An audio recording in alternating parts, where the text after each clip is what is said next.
Hello, I am Manuel Villacorta.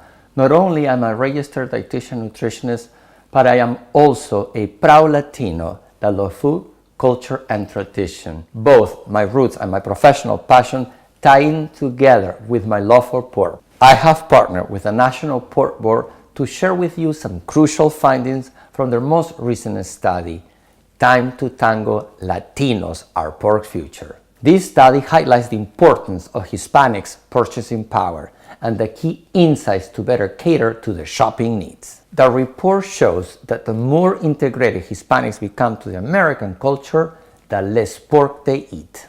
At times, it's because they can find the cuts they need for their traditional dishes, or because mistakenly they think pork is unhealthy. Latinos often cannot find the right cuts in mainstream stores, leading to 44% of Hispanics choosing to buy their fresh protein in non-mainstream stores.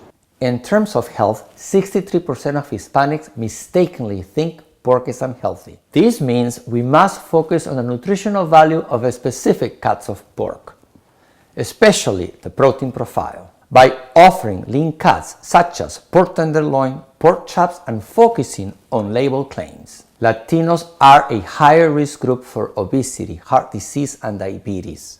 However, educating them that pork is a healthy protein option that can be paired with fruits and vegetables is important. This pairing not only can help prevent these chronic diseases, but it also allows them to continue preparing their favorite dishes while maintaining their culture. By next year, Latinos and Hispanics in the United States will have more than $1.7 trillion in buying power, which is growing at twice the rate of non-Hispanics. It is extremely important for businesses to meet the shopping needs of Latinos, to keep this group as a key consumer by connecting them back to their culture through food.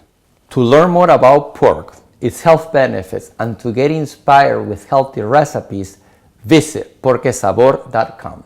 Now, if you are a dietitian like me, download that report at pork.org/marketing.